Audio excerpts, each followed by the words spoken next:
കോഴിക്കോട് വടകരയിൽ വിർച്വൽ അറസ്റ്റിലൂടെ ഒരു വയോധികനെ നഷ്ടപ്പെട്ടത് 1.5 കോടി രൂപയാണ്.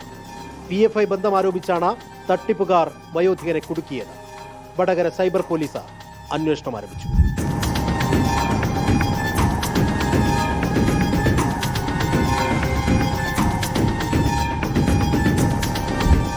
ദിനേന നിരവധി സൈബർ തട്ടിപ്പ് വാർത്തകൾ നമ്മൾ കേൾക്കാറുണ്ട്.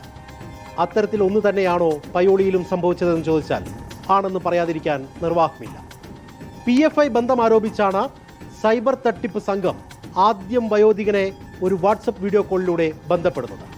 തുടർന്ന് നിങ്ങൾ PFIയുമായി ബന്ധപ്പെടുന്ന അക്കൗണ്ട്, നിങ്ങളുടെ അക്കൗണ്ടിന് ഉപയോഗിച്ചിരിക്കുന്ന മറ്റു ഡോക്യുമെൻറ്റുകൾ എല്ലാം പ്രശ്നമുണ്ടാക്കുന്നതാണെന്ന് ബോധ്യപ്പെടുത്തുന്നു.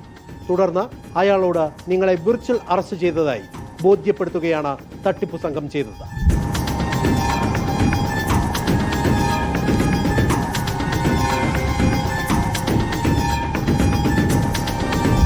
മാനസിക സമ്മർദ്ദത്തിൽ അകപ്പെട്ട് കഴിഞ്ഞിരുന്ന വയോധികൻ പൂർണ്ണമായും ഭയചകിതനായി കഴിഞ്ഞിരുന്നു.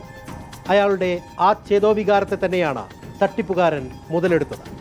ED ഉദ്യോഗസ്ഥനെന്ന് ആദ്യം പറഞ്ഞു. തുടർന്ന് പറഞ്ഞു, PFI ബന്ധമുള്ള നിങ്ങളുടെ ബാങ്ക് അക്കൗണ്ടിന് പ്രൂഫായി നൽകിയിരിക്കുന്നത് നിങ്ങളുടെ സ്വന്തം രേഖകളാണ്. അതുകൊണ്ട് വിർച്വൽ അറസ്റ്റിൽ ഉള്ള നിങ്ങൾ ഇനി അല്പസമയവും കൂടി തുടരേണ്ടതുണ്ട്. ആ നിർദ്ദേശം അയാൾ കേൾക്കുകയാണ്. തുടർന്ന് അങ്ങോട്ട് ഓരോ നിമിഷങ്ങളിലും ഏതൊക്കെ അക്കൗണ്ടുകളിലേക്ക് തുക കൈമാറണമെന്ന് ഈ തട്ടിപ്പുകാർ നിർദ്ദേശം നൽകിക്കൊണ്ടേയിരുന്നു. തട്ടിപ്പ് സംഘത്തിന്റെ നിർദ്ദേശങ്ങൾ ഓരോന്നും അക്ഷരം പ്രതി അനുസരിക്കുന്ന വിധത്തിലേക്ക് ആ വയോധികന്റെ മാനസികാവസ്ഥ മാറിയിരുന്നു. അത് മുതലെടുത്ത സംഘം വിവിധ ബാങ്ക് അക്കൗണ്ടുകൾ നിർദ്ദേശമായി മുന്നോട്ട് വെച്ചു. ആ അക്കൗണ്ടുകളിലേക്ക് സ്വന്തം SBI അക്കൗണ്ടിൽ നിന്നുള്ള 1.5 കോടി രൂപയാണ് ഈ വയോധികൻ പല തവണയായി കൈമാറ്റം ചെയ്തത്.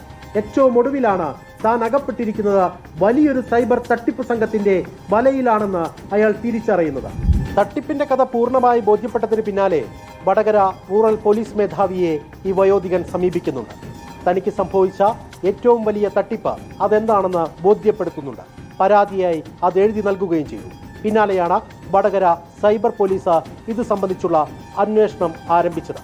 എവിടേക്കൊക്കെയാണ് പണം പോയിട്ടുള്ളത്, ആരുടെ അക്കൗണ്ടുകളിലേക്കാണ് ഇത് എത്തിച്ചേർന്നിട്ടുള്ളത്, എങ്ങനെയൊക്കെയാണ് ഈ തട്ടിപ്പ് സംഘം ഈ തുക വിനിയോഗിച്ചിട്ടുള്ളത്, കൂടുതൽ കാര്യങ്ങൾ കണ്ടെത്തേണ്ടതുണ്ട്.